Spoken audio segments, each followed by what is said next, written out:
안녕하세요, 최호섭입니다.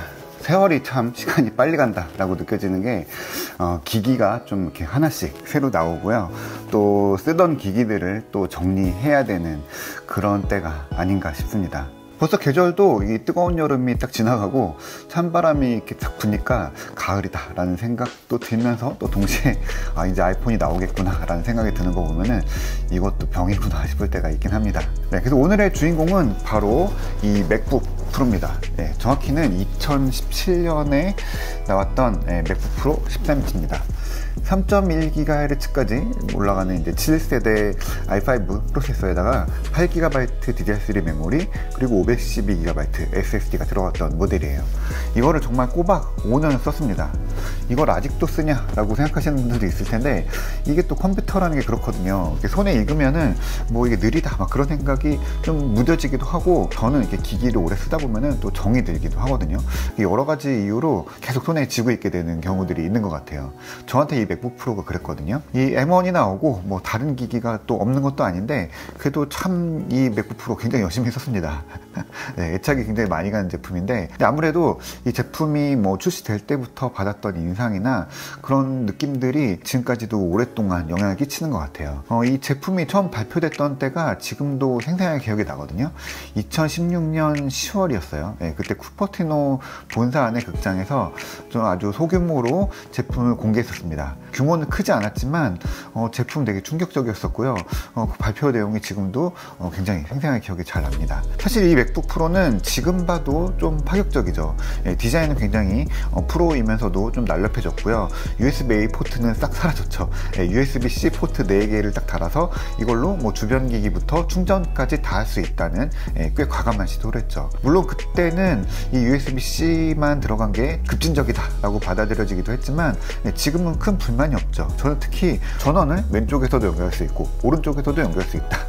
이게 생각보다 굉장히 편리합니다. 물론 이 디자인을 얇게 만들면서 SD 카드 슬롯이 빠진 게 맥북 프로에서는 조금 특히 더 서운하긴 했는데, 뭐 대신에 기기의 구멍이라고는 이 USB-C 포트 4개 들어간 게 전부면서 아주 심플하고 깔끔한 디자인이 나왔어요. 그래서 지금도 사실 이 디자인에는 전혀 불만이 없죠. 그리고 제품의 두께를 좀 얇게 만들기 위해서 새로운 키보드가 더해졌었죠. 바로 버터플라이입니다. 눌리는 축의 모양을 바꾼 건데, 이게 키의 어느 부분을 눌러도 똑같이 눌리기도 하고요. 또 키피치가 굉장히 얕다는 특징이 있어요. 이게 호불호가 있긴 한데, 키가 얇게 눌리니까 그만큼 좀 두께를 줄일 수 있다라는 컨셉으로 만든 거죠. 키를 누르는 느낌은 뭐 좀 말이 많긴 했죠. 뭐 키보드가 아니라 버튼을 누르는 것 같다라는 이야기들도 많이 있었는데, 저도 처음에 썼을 때는 조금 어색하고 이게 뭐지? 라는 생각도 있긴 있었어요. 근데 키보드를 많이 쓰는 입장에서 보면은 이 키보드는 굉장히 좋습니다. 손가락의 피로를 엄청 줄여줬었거든요. 눌리는 깊이가 얕으니까 힘이 적게 들어가고 키도 더 빠르게 칠 수 있습니다. 막 치는 게 아니라 톡톡톡 이렇게 눌리는 느낌이 굉장히 손의 피로를 줄이기도 하고요. 또 눌릴 때마다 톡톡 눌리는 느낌도 선명해서요. 전체적으로 뭐 키감 나쁘진 않았습니다. 사실 저는 좀 좋다라는 쪽에 좀 가까운 편이고요. 결과적으로는 이게 손의 피로가 적으면서도 빠르고 좀 경쾌하게 키를 입력할 수 있어서 저는 굉장히 만족하고 썼던 키보드입니다. 물론 뭐 단점, 문제점도 있었죠. 일단 조금 시끄럽습니다. 네, 제가 인터뷰를 할 때 잠깐 집중을 하고 있으면은 더 막 키보드를 열심히 치게 되거든요. 그러면은 이 조용한 인터뷰룸이 키보드 소리로 다다닥 그냥 울려 퍼지기도 하고요. 뭐 버스 같은 데서, 뭐 밖에 커피숍 같은 데서 일할 때도 조금 신경 쓰일 때가 있기는 해요. 이 기계식 키보드를 쓰는 고충이랑 좀 비슷하달까요? 그리고 근본적인 고장 문제가 있기도 했죠. 저도 이 키 중에 하나가 입력이 안 되는 바람에 출장지에서 굉장히 애를 먹었던 적이 있었거든요. 그래서 수리를 받으려고 애플스토어에 갔었는데, 키보드를 갈아줬는데, 사실 키보드를 갈아주는 게 아니라 이 노트북 합판 거의 전체를 다 갈아줬어요. 배터리까지 통째로 갈아줬죠. 이거 아세이라고 하죠. 이렇게 갈아주는 거 보고 이거는 수리 측면에서 서로 좀 부담이 되겠다 싶었거든요. 저는 뭐 다행히 보증기간 이내여서 무료로 수리를 받긴 했는데, 영수증에 찍혀서 나온 수리비는 정말 되게 엄청났습니다. 물론 그러고 나서 정말 며칠 지나지 않아서 이 키보드 속에 먼지가 들어가는 이 고질적인 문제 때문에 리콜이 이루어졌고요. 키보드가 잘 눌리지 않으면 무료로 수리를 받을 수 있게 프로그램이 시작됐어요. 그래도 이게 뭐 애플이든 뭐 소비자든 누군가에게는 굉장히 부담이 되는 부분입니다. 키보드만 고장났으면은 키보드만 바꿀 수 있어야 되고, 또 특정 키가 고장났으면은 특정 키만 바꿀 수 있으면은 더 좋겠죠. 그리고 이 키보드는 이제 뭐 2세대, 3세대로 넘어가면서 좀 소리도 조용해지고 눌리는 느낌도 조금 더 부드러워지고 이렇게 개선이 계속 되긴 했어요. 근데 결국에는 근본적인 고장 문제를 이겨내지 못했어요. 그러면서 애플이 이 버터플라이 키보드를 포기하고 매직 키보드를 다시 돌려놨습니다. 키보드가 다시 돌아온 거는 뭐 크게 불만은 없습니다. 뭐 사람들이 많이 좋아하기도 하고, 저도 뭐 매직 키보드 잘 쓰고 있습니다. 이 버터플라이가 기술적으로 개선돼서 계속 이어졌으면 하는 아쉬움이 좀 있기는 하지만, 뭐 개인적인 욕심일 수는 있긴 한데, 그래도 시장이 원하는 거는 매직 키보드 쪽이 더 아닌가라는 생각이 듭니다. 그래서 뭐 그런 흐름은 어떻게 보면은 뭐 자연스럽기도 하고 요즘에 애플의 흐름인 것 같기도 합니다.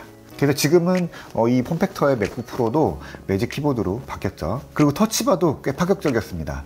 키보드 맨 위에 있는 F1부터 F12까지 있는 기능 키들을 싹 없애고 여기에 OLED 디스플레이 바를 넣어서 거기에 주요 기능들을 띄우는 거예요. 앱에 따라서 이 터치바는 굉장히 다이나믹하게 움직입니다. 뭐 글을 쓰고 있을 때는 자동 완성 글자들을 띄워주기도 하고요. 또 여러 가지 단축 키들을 여기다 딱 직관적으로 보여주기도 합니다. 뭐 영상을 보거나 뭐 편집할 때는 이 터치바에 타임라인을 띄워주기도 하고, 또 웹브라우저 창이 여러 개 떠 있으면은 미리 보기로 어떤 탭이 열려 있는지도 보여주기도 합니다. 그래서 사실 잘 쓰면은 너무 좋은 게 바로 이 터치바거든요. 하지만 모든 새로운 기술들이 그렇지만 모든 사람을 만족시키기는 굉장히 어려운 일이죠. 기능 키가 물리적으로 필요한 사람들이 꽤 많았다라는 거를 또 이 터치바가 나오면서 알게 됐어요. 애플도 분명히 터치바를 만들기 전에 데이터를 봤을 거예요. 이 데이터 상으로는 사람들이 기능 키를 원래 F1부터 F12까지의 그런 뭐 펑션 키 역할보다는 화면 밝기 조절하고 뭐 음량 조절하는 정도로 쓰는 게 더 많다고 본 거죠. 그래서 차라리 그 기능 키 역할을 현대적으로 다시 해석하자라고 했던 게 터치바였던 거죠. 그래서 아마 대부분의 일반 이용자들은 뭐 키보드가 이렇거나 저렇거나 큰 영향은 없었을 겁니다. 하지만 이게 꼭 필요한 사람들이 있죠. 개발자, 그리고 또 기능 키가 적극적으로 필요한 앱들을 쓰는 사람들, 전문가들이 주로 많겠죠. 이분들 입장에서는 이 터치바를 내려다보고 이렇게 누르는 게 아니라 그냥 원하는 단축키를 더듬어서 딱딱 누르는 게 훨씬 더 빠르고 정확했습니다. 이게 뭐 꼭 하이테크가 레거시를 꼭 이기는 게 아니다 라는 게 이런 데에서 드러나죠. 그래도 저는 지금까지도 이 터치바의 뭐 철학이라든지 이걸 만든 이유, 또 이 UX 이런 부분에 대해서는 지지를 하고요. 물리 펑션키가 필요한 사람들과 아닌 사람들이 이걸 좀 고를 수 있도록 해주는 것도 나쁘지 않을 것 같아요. 어쨌든 이 맥북 프로는 5년 좀 넘게 굉장히 즐겁게 잘 썼습니다. 하지만 아무리 좋은 기기도 이게 이제 세월을 이겨낼 수는 없는 일이죠. 이 이제 따끈따끈해지는 이 노트북은 사실 아직도 뭐 성능적으로는 그렇게 큰 불만은 없습니다. 뭐 제가 만드는 간단한 영상 같은 것들은 아직도 이걸로 만들기도 하고요. 뭐 일할 때도 특히 이제 키보드 때문에 글을 쓸 때 이 노트북을 쓰는 경우들이 아직도 굉장히 많은데요. 뭐 그렇다고 이걸 꼭 굳이 계속 고집할 이유는 또 없을 것 같기도 합니다. 이 자리는 이제 M2 맥북 에어가 대신하게 될 거고요. 참 이게 세월이 무섭다라고 느끼는 게 이 프로 모델보다 이 5년 사이로 나온 맥북 에어 모델이 훨씬 성능도 좋고 배터리도 더 오래가고 더 얇고 이런 게 보면은 여전히 아직도 우리는 이 반도체의 마술 속에서 새로운 경험을 하고 계속 발전하고 있구나라는 게 또 느껴지기도 해요. M2 맥북 에어 리뷰를 하다가 사실 좀 놀랐던 게 두께 부분이거든요. 이 맥북 프로가 분명히 M2 맥북 에어보다 더 두껍습니다.